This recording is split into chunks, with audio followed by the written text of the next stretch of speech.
Hello everyone, it's me. Number 10, Hashima Island. Japan is an island nation. Most of its major cities are located along the coast. But in the middle of one of the seas near Nagasaki Prefecture, there is a tiny island that was once home to nearly 6,000 people. Today, it's empty and has been for decades. The only visitors are the occasional tour group or scientists studying what happens when humans leave an island completely alone. The place is called Hashima Island, but most people refer to it as Battleship Island because it looks like a massive battleship from the sea, and it's not the only island off the coast of Japan that has been mysteriously abandoned. There are hundreds of similar places scattered around the country. But let's focus on Hashima Island. Imagine being a poor coal miner living in 1974 in Nagasaki. You have heard rumors of an island where the pay is good and the working conditions are not terrible. You decide to take the chance and move your family to a brand new housing development with modern conveniences and green space. It sounds like a dream, but it would have been a nightmare. Even though the island was supposed to be a paradise, it was really a ticking time bomb about to explode. In 2014, the island was finally evacuated, and today it is known as the Japanese Atlantis. But how did it come to this? Let's go back to the beginning. Number 9. A coal mining paradise. Hashima Island was first used by the Japanese during the Second World War. They used it as a coal mine to help fuel their war machine.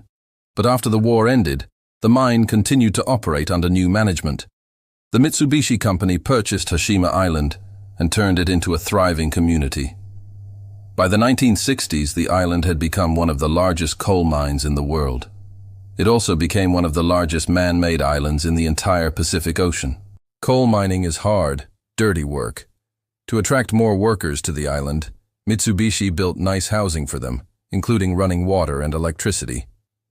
This was a big deal at the time since most other miners lived in shacks. It wasn't long before Hashima Island became known as the miners' paradise. In fact, the miners liked it so much that many of them never left. They stayed until the very end, when the island was abandoned. Number 8. Life on the island. Living on Hashima Island was unlike anything else. It was like a small town in the middle of the sea. The island had everything a person could want, including schools, fire stations, hospitals, restaurants, shops, even a golf course. At its peak population, there were around 6,000 people living on the island.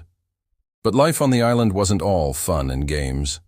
Although Mitsubishi made the island look like a worker's utopia, it was actually a dystopia. The reality was that the island was extremely dangerous and polluted. Coal mining is one of the deadliest industries in the world. Every year, hundreds of miners died in accidents or from lung disease. Also, the island was surrounded by toxic waste from the nearby factories. This created a perfect storm of death and disease. Eventually, the Japanese government stepped in and ordered Mitsubishi to clean up the mess. Number 7. The evacuation. In the early 1970s, the Japanese government began to crack down on pollution. This meant that Mitsubishi either had to clean up their act or get out of the coal mining business. They chose the latter and abandoned Hashima Island in 1974. The miners and their families were given two choices. They could either relocate to another Mitsubishi mining town, or they could go live on the mainland. Most people chose to go to the mainland. Only a few dozen people stayed behind. They were mostly elderly people who didn't want to move or couldn't afford to. As soon as Mitsubishi left, they sealed the island. No one was allowed on or off without special permission. This was done to prevent any accidents or disease outbreaks while the island was being studied. Number 6. The study. After Mitsubishi left, the island was studied by the Japanese government. They wanted to find out what happened to the environment after an entire community was removed. The study is still going on today. Scientists have found that nature is slowly reclaiming the island. Plants and animals are moving back in, and the soil is becoming fertile again. It will probably be decades before the island is completely naturalized. But some species have already returned, like monkeys, rabbits, birds, and pigs. The pigs are a little scary. They are huge and aggressive. They roam around the island looking for food. If you get too close, they will charge you.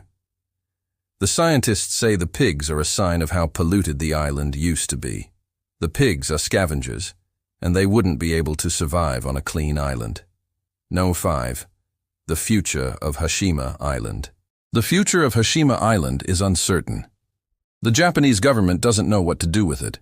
They could turn it into a national park, but that would mean keeping the island sealed.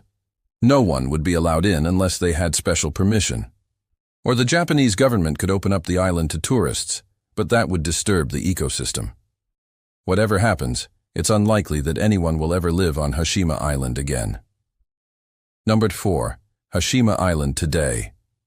Today, Hashima Island is a ghost town. The buildings are crumbling and the streets are overgrown with weeds.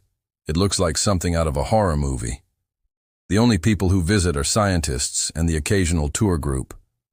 Tour groups are only allowed to visit certain parts of the island. They are not allowed to go into any of the buildings or touch anything. Some people believe that Hashima Island is haunted by the miners who died there. They say that at night you can hear their voices and the sound of their pickaxes. Number 3. Visiting Hashima Island. If you want to visit Hashima Island, you have 2 options. You can join a tour group or you can charter a boat.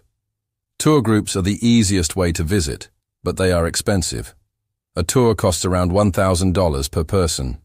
Charter boats are cheaper, but they are also more dangerous. The waters around Hashima Island are rough and unpredictable. Many boats have been wrecked trying to get close. If you do visit, bring plenty of water and food. There is no life on Hashima Island. Oh, except for those pigs. Number 2. Interesting facts about Hashima Island. Here are some interesting facts about Hashima Island. It is the 2nd largest artificial island in Japan. The largest is Tokyo Disneyland. It is one of the most polluted places in the entire country. The water and soil are filled with heavy metals. No one is allowed to take anything from the island. This includes rocks and dirt. In 2009, a group of thieves tried to steal some metal from the island. They were caught and put on trial. The judge said that the island was a historical site and stealing from it was like stealing from a museum. Number 1. Abandoned islands in Japan. Hashima Island is not the only island off the coast of Japan that has been mysteriously abandoned.